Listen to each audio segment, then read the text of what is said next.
Tā, mēs esam atrodamies sportciemā, tie ir mūsu dojo. Dojo tas jāpaņem nosaukums sporta zālē, jā, kur cilvēki nodarbojas ar cīņu, mākslu kaut kādu. Nu, mūsu klubs Latvijas kontakta karate līga. Un nu, šeit notiks mūsu treniņi un šeit audzējam čempionus. Jā.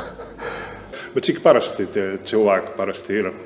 Tā, nu, izlases numur 1, tas ir pusauģi, jā, un piemēram, kur Marks trenējas, jā, 16 pēc sarakstā, nu, aptuveni tā, no 12 ir, jā, katru treniņu obligāti, jā. Un pa otrdien un ceturtdien tur izlases numur 2, jā, tur mazāk, jā, sportisti, no 10 gadiem un līdz 12 kaut kā tā. Cik apmēram tā vienā reizē tas audzēknis jūs ņemat? Nu, pa sestdienam šeit daudz cilvēks, jā. Nu, līdz 50 var trenēties, ja vienlaicīgi. Nu, protams, grūtāk būs, bet nu, tā, cenšamies visi kopā. Pēc tam ērtāk cīnīties reālā cīņā. Maza laukumā grūtāk cīnīties, nevis lielā tatāmi, tāpēc es uzskatu, tas ir priekšrocība. Pie katrā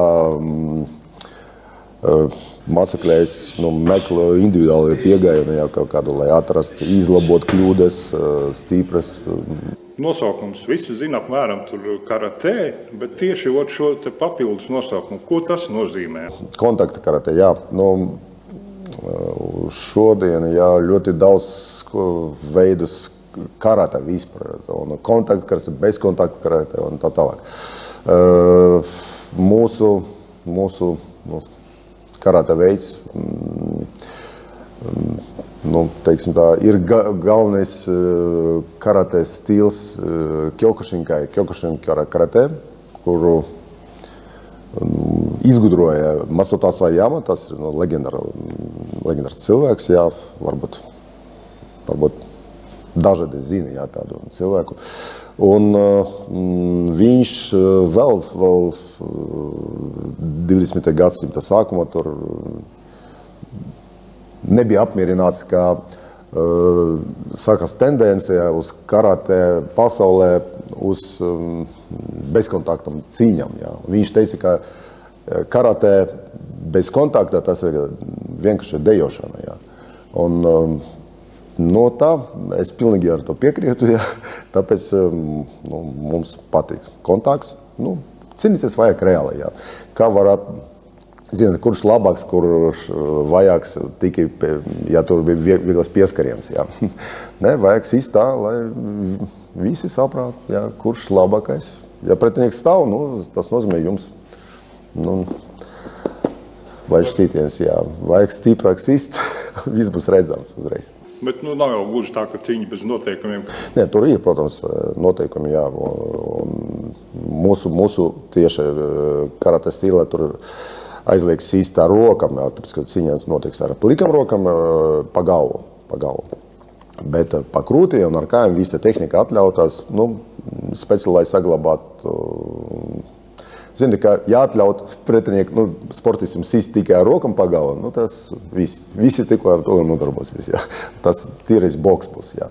Tāpēc, lai saglabātu, nu, tieši karate, kā sporta veidu, kā stilu, nu, tad noteikumi es uzskatu tikai, ka tas ļoti laba ideja, jā. Kas jūs piesaista šajā te novirzienā tieši karatē? Nu, es saku trenēties no 2. klasē, jā, vēl padomju laika. Tajā laika bija tikai viens stils karatē, sanē. Tas bija tāda padomju savienībā karate, nu, skolā. Es sapratu, ka entuziasti paši izgudroja, nu, kaut kādu tur. Nu, 80 gadus tas bija ļoti populāri, jā. Tur, nu, es arī, kā mazais pusītis, gribu kļūst. Es dzīvoju Kengarāgā, tur vajadzēja būt stipriem puiši, un, lai izzūtu. Tāpēc mans vecākais brālis atveda man uz karatēm, un no tajā laikā es uzreiz, jā, visu trenes, nevienu treniņu nepalaidu garām, trenes līdz galam, treneri arī mani tā pamanīja.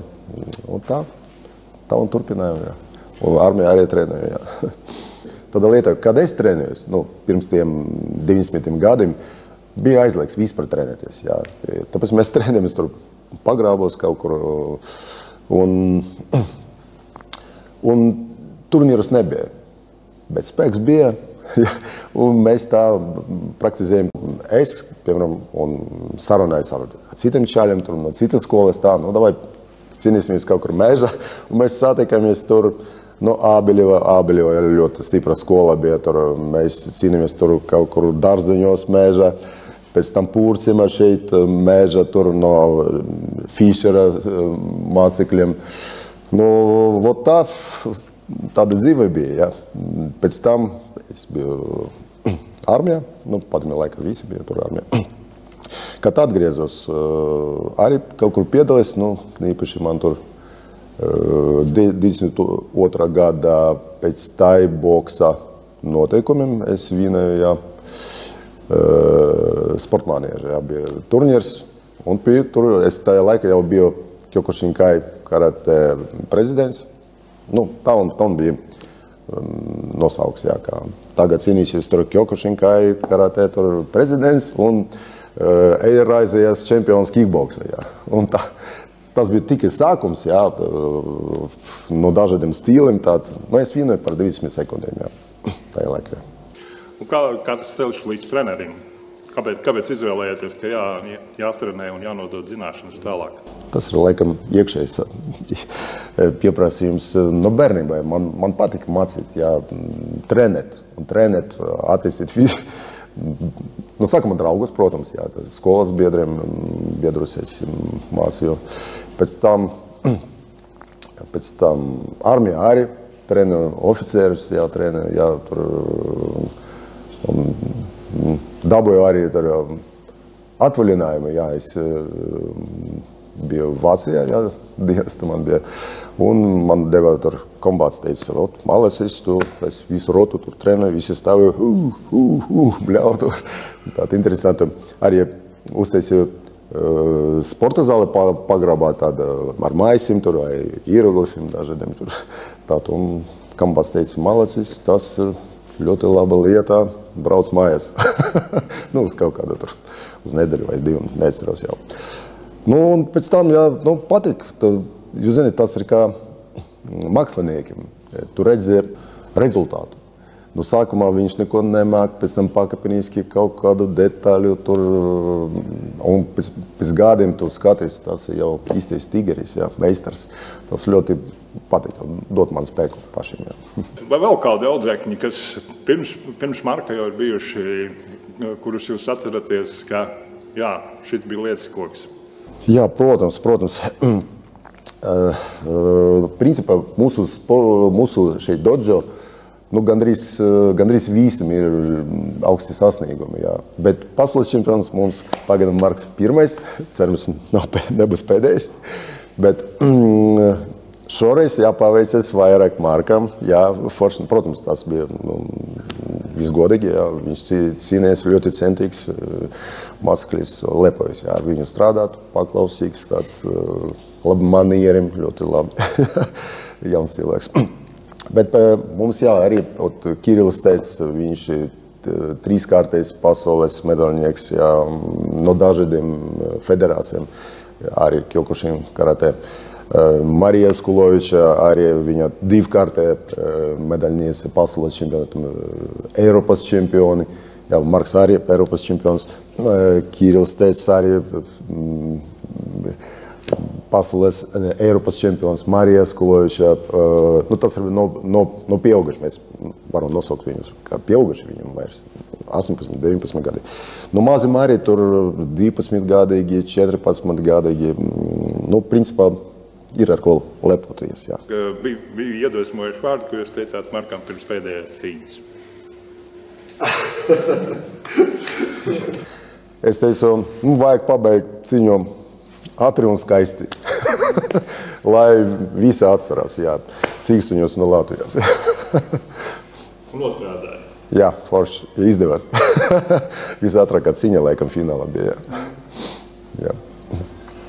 Nu, tā ir. Mēs visi tādi maza valsti. Vajag tā parādīt sevi, jā, tāpēc, ka tas nav noslēpums, jā, kur mums, kā es jau dažreiz teicu, ka mēs vedam uz tādiem čempionātiem Eiropas, pasaules, visi, kas šeit trenēs, visam kaut kam ir vēlme. Bet, piemēram, kā Kazahstāna, tur viena tikai Astanā, galvaspilsētā, tur trenēs 10 000 cilvēki, tikai viena pilsētā. Tieši mūsu sportā. Tur ir milzīga konkurence. No sākumā vajag finēt tur sava reģiona, kluba, reģiona, pēc tam valsts, Kazahstānas čempionātu vinēt. Un tikai tie pirmie 2 numeri brauc uz pasaules čempionātu. Mēs aizvedam visu, kurš vēlēs no mūsiem. Labs rezultāts nozīmē mums laba metode. Un viņa strādā. Jā. Tā tas sanāk, ne jau gluži naudas dēļ jūs šo darbu darat. Jā? Šeit ir audzēkņu panākumi, tas, kas liek turpināt.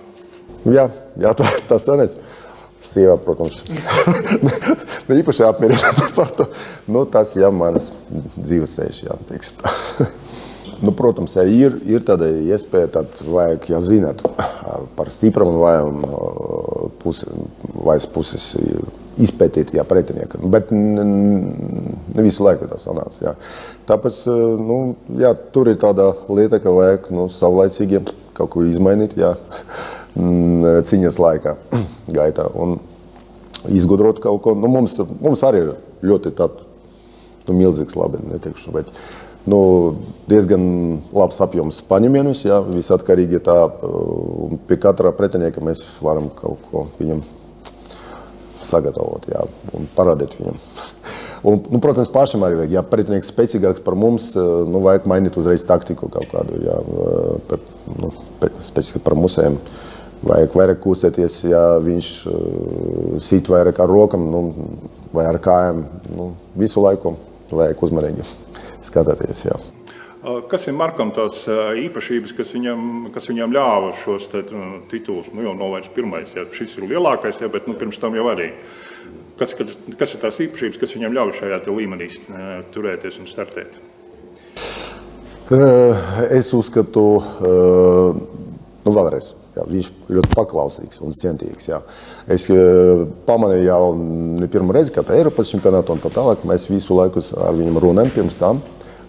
Es zinu, viņam ļoti ātras un stipras sitieni ar celi. Jā. Forši mēs izmantojam visu laiku to, jā, tāpēc, ka tas ir ļoti labs sitiens.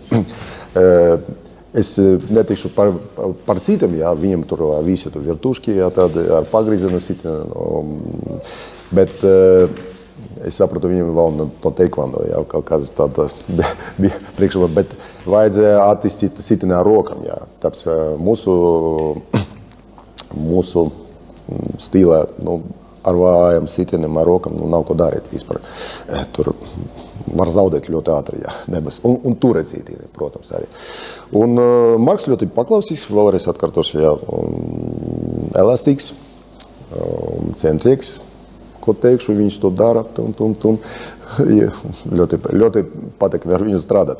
Un, kā es jau minēju, viņam bija un ir sava tehnika, sava taktika, viņš vairāk kustās, ātras kājas, vajadzēja tikai drusciņi piesavienot stipri sitienā ar rokam, lai viņš spēs arī turēt sitieni. Un mēs to attīstījām ar Kirila palīdzību, jā, protams, viņam ļoti stipri sitieni ar rokam, jā. Tāpēc viņi visu laiku tur cīnās, viens ar otru, es dažreiz bļauju, tur tā stiprāk lai attīstītu to izturību un spēju turēt sitienus, jā. Tāpēc es arī uzskatu, tas ļoti labs simbios bija, jā. Viņš strādā ne tā kā visi, jā. Viņš vairāk kustās, sava tehnika, un vienkārši, jā, mēs pielēmējam, teiksim tā, Kyokushin tehniku, stipras rokas, turēt sitieni, hizagiri ar celi sitieni, pārēj viņam bija, jā. Cik ilgi tu pavadīji trenējoties, līdz tu tiki pie kaut kāda no tituliem, ko tu uzskati, ka tas jau ir tituls, ko vērts pieminēt? Cik tev tas ceļš ilgi gāja? no sākuma, kad es vēl biju pusauģis gados, es, protams, guvu daudz panākumus, gan starptautiski, gan vietējos. Bet, jā, tie lielākie bija sākot ar Eiropu pirms kāda gada.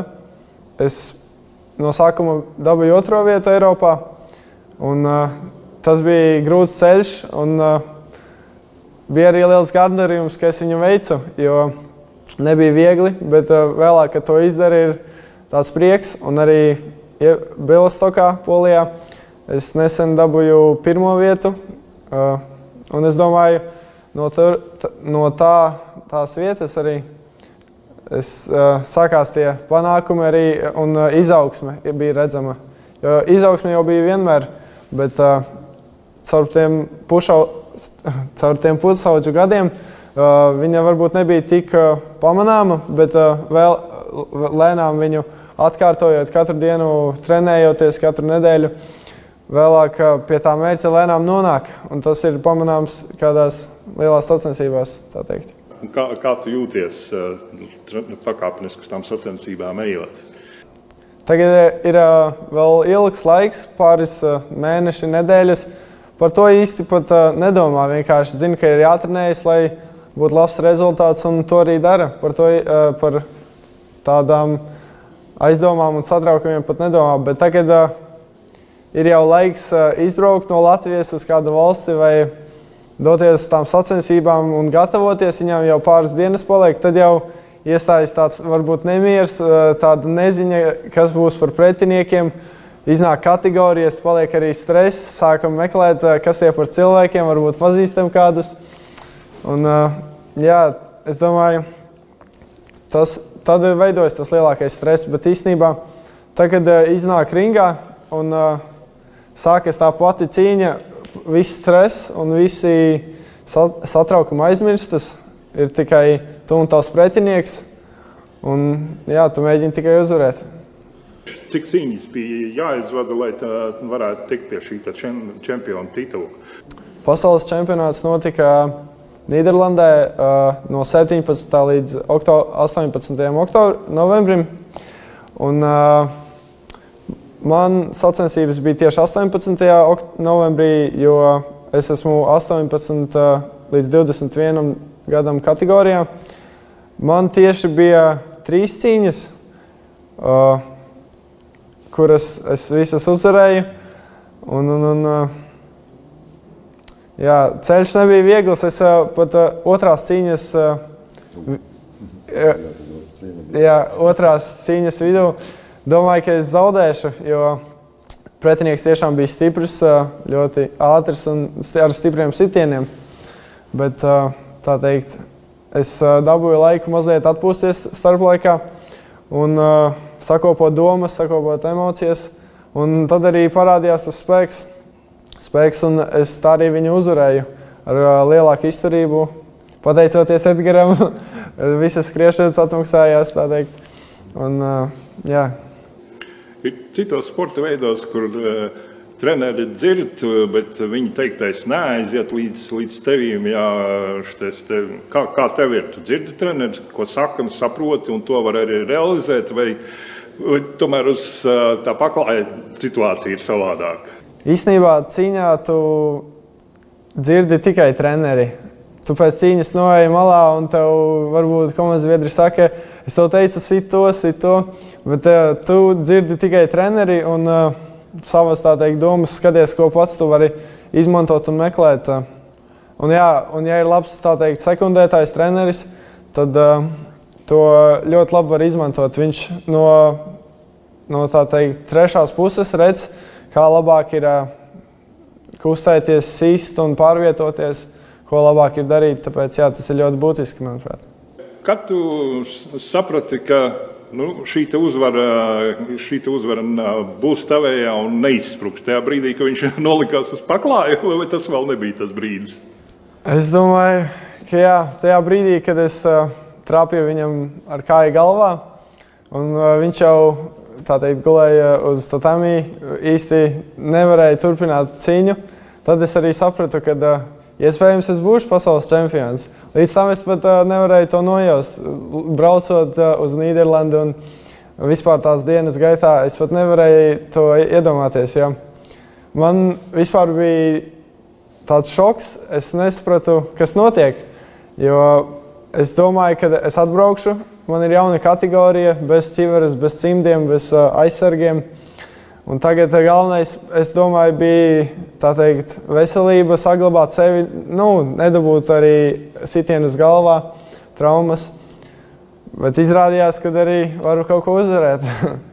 Vai cīņas kaut kā atšķīrās tā pirmā, otrā, trešā un titulu cīņa? Katra cīņa atšķīrās, jo ir interesanti, pirmās cīņas vienmēr ir ļoti būtiskas, jo tu nezini, tavs ķermenis varbūt nav tik iesilis, vai tu vēl neesi gatavs tos sitienus uzņemt. Tas ir ļoti būtiski. Man otrā cīņa bija arī savādāka, tāpēc, jo es jau cīņas gaitā tikko ar spēcīgu pretinieku, un es domāju, ka es zaudēšu. Bet izrādījās, ka manī tomēr ir vēl joprojām tā degviela, un saņēmu spēkus, un tā teikt uzvarēju.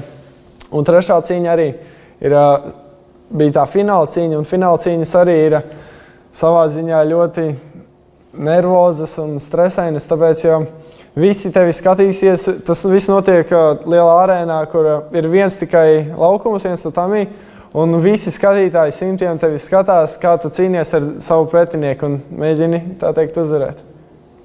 Un kādas bija sajūtas stāvot uz piedestāla un saņemot balvu un dzirdot himnu? Tagad es sāku dzirdēt himnu. 18. novembrī. Jā, tas bija... Tagad es sāku dzirdēt himnu, tas bija liels gandarījums un lepnums, jo tiešām bija 18. novembris un tā viss sakrita, kad tieši tajā dienā bija jāskan Latvijas himnai. Un tagad tā himna sāka skanēt un tas izpildījās, tāds neizmirstams moments. Visi simtiem cilvēki, 600 dalībnieki, skatītāji, tiesneši klausās Latvijas himnu Latvijas dzimšanas dienā. Tas bija neizmirstams moments. Bet šim tavs spilgtākais notikums? Viens no noteikti, viens no spilgtākajiem. Izlozes un veiksmes faktors uzvarās cīņās par titulu. Jā, principā es domāju liela nozīme. Jā, kā gadīt, kā es jau teicu, šoreiz paveicās Markam vairāk, tāpēc, ka principā mūsu, kā es jau medaļnieci, divkārtējies, jau teicu, Marija, viņa bija trauma kāja, jā, un viņa nespēja cīnīties līdz galam. Un, Mark atnāca uz šo čempionātu ar labāku formu, es uzskatu tāds, un ar labu izturību, un traumas nebija. Tāpēc arī tāds, es domāju, ļoti liels faktors. Jā. Un arī atkarīgi no ir pretiniekam trauma vai nav, kā mēs jau teicam, principā finālā tur bija, mēs tā domājam, būs cits pretinieks Markam, spēcīgāks, jā. Bet viņš dabūja traumu un atteicās pusfinālā cīnīties.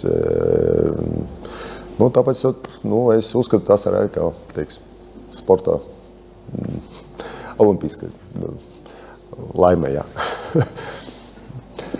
Tāpēc pārējiem vēlreiz atkārtošu neīpaši paveicas ar traumu. Kaut kam bija, es uzskatu, ar tiesniešiem arī neīpaši labi.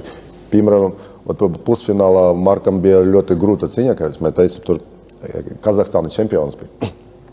Tāds viņš bija tik slepens, viņš tur skatos uz visiem tāds no augstuma. Un pārliecinošs bija tāds jauns cilvēks, nezinu, cik viņam 21 gads jau bija, laikam, tāds jau ar lielu pieredzi. Bet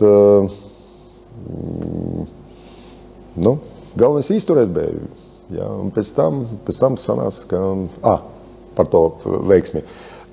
Pēc pamatlaika divi tiesneši atdeva viņam pretiniekam uzvaru.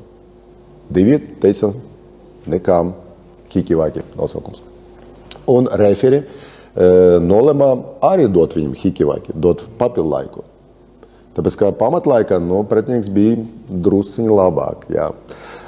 Ne tā, ka uzreiz dot uzvaru, mans viedoklis, bet bija labāks, jā. Un, paldies Dievam, referēti deva vēl vienu iespēju. Un tā sanāca tā, ka tādu brīdi man vairāk patīk, ka tu skaties, varbūt pretinieks spēcīgāks, ar lielāko pieredzi, bet tu nepadodās. Un pēc tam padodās favorīts. Par tādiem brīdiem ļoti, un gribas turpināt šo ceļu, ka tu skaties, ka varbūt kā puistis ar zaļu jostu no Latvijas, ja, un parvarēja tādu meistaru, tur uzvarēja forši. Tas ļoti bija patīkami. Tur visi bļautu, wow! Protams, no Kazahstāna tur sportisti visi tā apnika uzreiz, saka dusmoties, un tā visi pamata tā, izgāja, kurā mūsēji visi tur bļauj, tur meitenes. Kādas jums bija sajūtas, ka jūs redzat savu audzēkni uz goda pjedestāla un uz augstākā pakāpienā un 18. novembrī? Tas ļoti liela dāvana bija forši. Vēlreiz varbūt teikšu, ka nebija tā, kā nebija negaidīti, jā. Tāpēc, ka tas ir ilgs ceļš, jā. Mēs jau nodarbojamies ar to ne pirmo gadu, un pagājušā gada bija arī mūsu komandas biedrs ieguva 2. vietu pasaules čempionātā Spānijā, jā. Toreiz Markam nepaveicies, jā. Arī od Kīrilas arī 3. vietu. Tāpēc mēs nācam, galvenais nepadoties, turpināt ceļu, un viss sanāks, jā. Tāpēc tas bija ļoti labi, jā, un priecīgi. Tā, pasaules čempioni, ko tu tagad mainīsi treniņu grafikā? Kā trenēsies? Tagad jau tu esi pasaules čempions, var samazināt apgriezienus, vai tieši otrādi jādod virsū ir? Es domāju, ka mainīt īsti neko nevajag, jo, ja kaut kas strādā, tad to nevajag labot. Ja šī metode Edgara strādā, kā viņš trenē un mūsu pašu atdeve, es domāju, tā tik vien ir jāturpina. Kā tu vispār rakstot atmosfēru šajā zālē? Laikam kaut kas labs notiekās, ja jau ir rezultāti. Ne jau treneris viens pats, laikam arī pārējie kaut ko dot.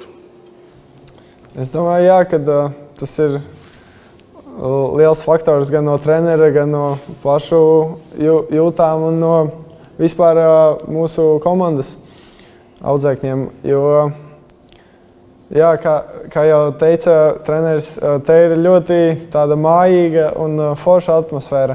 Lai gan varbūt tā var nešķist, bet mums ir ļoti draudzīgi kolēģi, ne kolēģi, bet sportisti. Un tas ir, manuprāt, tikai pateicoties trenerim, jo treneris vienmēr mums māca, ka ir jābūt tomēr atvērtiem, tādiem izpalīdzīgiem un, kā jau teica, labiem cilvēkiem. Bet tāda ķircināšana, apcelšanās un veselīga tāda konkurence, jūs kaut kā viens otram tur radat, palīdzat? Es domāju, jā, reizēm ir arī tā, kad radām šo konkurenci savā starpā. Bet, manuprāt, tā ir daudzos vai ne visos pat sporta veidos. Ir savs laiks, protams, kad ir jācīnās, ir jābūt nopietniem un ja pat komandas biedram sāp un mēs viņu, tā teikt, ar viņu strādājam, kaujamies, tas tomēr ir viņa dēļ labā, ja viņš gūs lielāku, tā teikt, pieredzi, cīnoties ar lielāku spēku un uzņemot lielākas sitienas. Kāds būtu tavs padoms tiem, kuri grib sākt kaut ko šādu, un varbūt ne tieši karatē, bet vispār sportu kaut kādu sākt? Lai sāktu kādu sporta veidu, galvenais jau ir sākt. Tāpēc, jo daudzi pat jau beidz pamet sporta veidu, pat īsti viņu nesākot, neizprotot viņa galveno to domu. Komandas sporta veidā ir tāds teiciens, uzvar komanda, zaudē treneris. Ja. Šeit arī var kaut kā tādu attiecināt kaut kā. Jebkuru zaudējumu es arī uzskatu par savu zaudējumu. Ja. visu laiku domāju, pēc tam analizēju. Un pēc katra turnīrā es rakstīju vienu, mums ir viena čata. Tas nav noslēpums. Lai visiem jāzina kopējas kļūdas, jā, un katra atsevišķi. Teikums, kā labāk mācīties uz svešām kļūdām. Jā. Tāpēc es rakstīju tādam sportistam, tāda bija kļūdas, bet tas bija labums. Protams, no sākuma vajag teikt kaut kur labu, jā. lai iedvesmotu, jā, nepazeminātu cilvēku. Pēc tam parādīt kļūdas, jā, un paņemies kā vai vingrinājumi kaut kādi, vai uz ko vairāk vērst uzmanību. Un pēc tam atkal teikt kaut ko labu, lai iedvesmotu, izlaboties. Kāda būtu jūsu tas galamērķis, lai būtu katrs audzēknis kļūtu par kādu no čempioniem, iegūtu kādu titulu, vai viņš tomēr arī būtu labs cilvēks? Labs jautājums. Protams, es dažreiz visam teikšu un teicu, jā, ka labāk būt labam cilvēkam, nevis ļaunam čempionam. Jā. Ļauns cilvēks tāpat mūsu sabiedrībā padals. Jā. Tāpēc man ļoti patīk arī, kā es jau teicu, ka Markam ir jaunscilvēks ar labiem manieriem. Un vispār es attīstīju mēs šeit atmosfēru, tādu draudzīgu atmosfēru.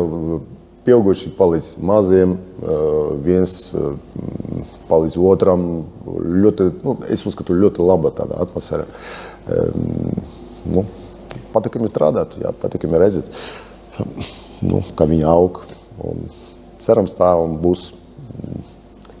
Es uzskatu, tas ir arī mans ieguldījums uz nākotnē mūsu valstī. Attīstīt labus cilvēkus, cientīgus, spējus pārvarēt sāpes, bailes, bet godīgus arī un labsirdīgus. Jā. Jūs minējāt arī, ka meitenes nāk uz jūsu klubu un piedalās. Jā, ko jūs varētu teikt tiem vecākiem, kurš saka, vai arī tiem, kas domā, šis nav meiteņu sporta veids vispār? Pilnīgi nepiekrītu. Judo, judisti laikam nebūs apmierināti, bet judo meitenes viņa kļuva tādas, viņa zauda tādu figūru labu, teiksim tā, bet karate, pirmā aci, grūti teikt, ka meitene nodarbojas ar karate nopietni, viņa tur ar kaut kādam titulam, tāpēc, ka